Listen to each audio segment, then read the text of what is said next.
What you're going through right now is just a moment. A moment. Yeah. A moment.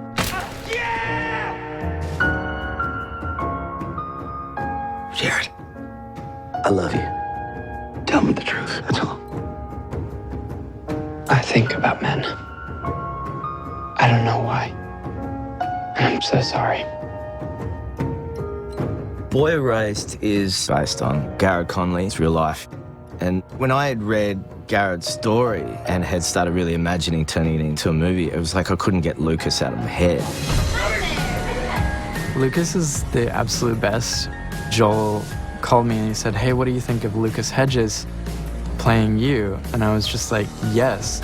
There was no question for me that he would be perfect for it. I read Garrett's book and fell in love with his voice. That was the first thing that drew me to this movie. I completely identified with his thoughts. And I thought, oh my God, I need to play this character because I've never been given such an immersive world for the character's inner life before. There's a boyish innocence about Lucas, and we were enamored by his talent. I'm not gonna pretend I hate my father. I don't hate my father. Then where is all this anger coming? Because you're making me angry.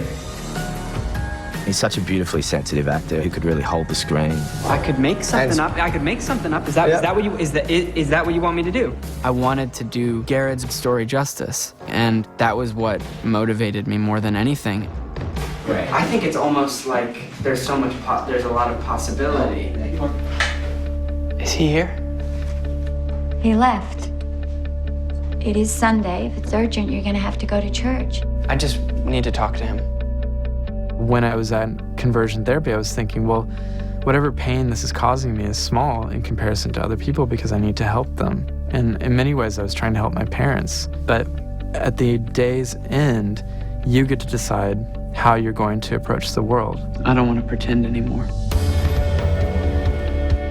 Garrett's life literally depended on him saying, you know what, you're okay, and I accept you. And the beauty of the film lies in the moments when Jared recognizes that same beauty within himself. I'm gay, and I'm your son. And neither of those things are going to change. We have a chance of creating a big discussion about something that needs to stop. Mom! Not just about whether we send underage children to a place against their will or coerce them by ultimatums, but help raise awareness, create conversation about acceptance. You're not ready to lose me. And I'm sorry, but you're gonna have to be the one to change. You look at the good, you're gonna see the good. You know what I'm saying? All right. I love you, baby. Love you.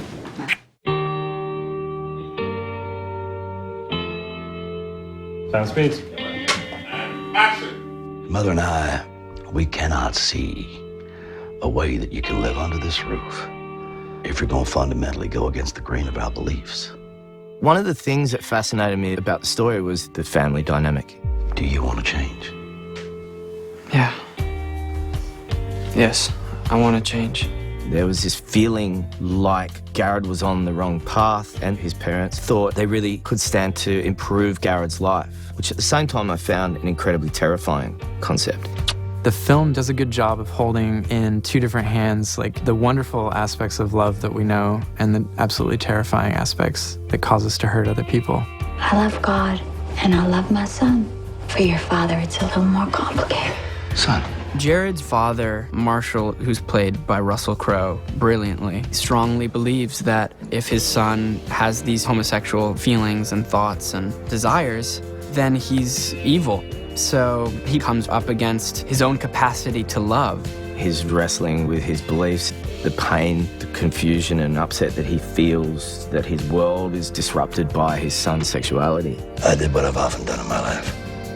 I sought the counsel of wiser men.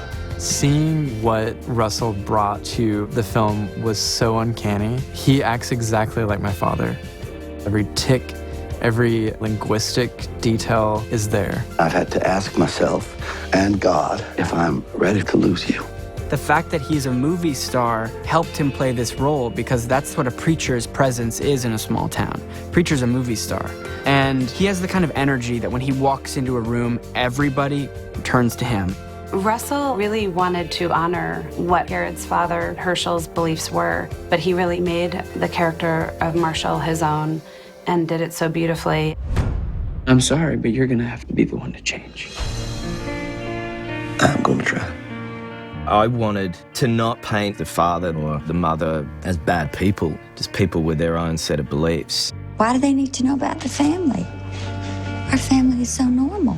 One of the things that I thought was most beautiful about the book is that the mother and the son go through parallel journeys in a way that I think is really apparent in the film. Nancy is very much someone who's always fallen into line with what the men in her life have said. I talked to your father. I told him we'll see him at home. I told him, you're not going back. But she begins to investigate her own understanding of the Bible and her own understanding of her role as a silent observer in her child's life. I'll handle your father. He will fall in line with me for a change. Garrett has said to me on multiple occasions that he felt like he doesn't know if he could have made it through if he hadn't felt the unconditional love he and his mother shared from a very young age. I saw in Garrett's mother this beautiful and simple maternal love. And as I've watched Nicole's career and her work just constantly evolve, there's this incredible maternal warmth in her too. What a surprise! Oh. Nicole is probably one of the best actors I'll ever work with. Her entire state of being was filled with ease and lightness.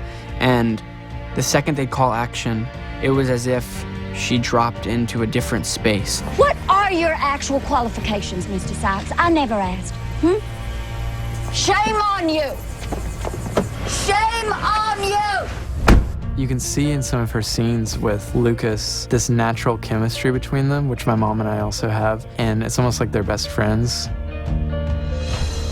Garrett still had this incredible level of compassion for his parents. And as an outside observer, Garrett's family, I see a family that has undergone an incredible amount of evolution and continues to do so. There's so many things that we've never spoken about, and I don't know if we ever will. The film tries to show that love can be transformational in that Jared's parents come to see through their love of Jared that conversion therapy is not the best way anymore. What we're trying to do is inspire the conversation of love and acceptance. That's all you could ask for.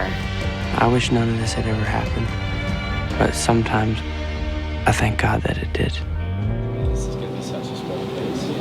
All right, let's just go one more time. The only mark? Now, I'm going to tell you something that's going to make you immediately feel a little better. You cannot be born a homosexual. There is no such thing as being born gay. My first impression after reading the book was that I loved it. Do you want to change? Because God will not love you the way that you are right now. I realized I was waking up every day thinking about it, and before too long I'd written a version of the screenplay.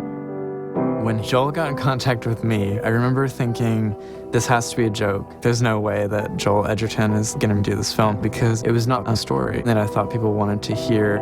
Look, I know the road here wasn't easy for many of you, but I promise a smoother ride now that you're here. Victor Sykes is an incarnation of John Schmidt, who ran Love in Action during the time that Garrett was there. I was fascinated about not just him as a character, but generally as the whole concept of an institution that claims to be able to reorient somebody's sexuality.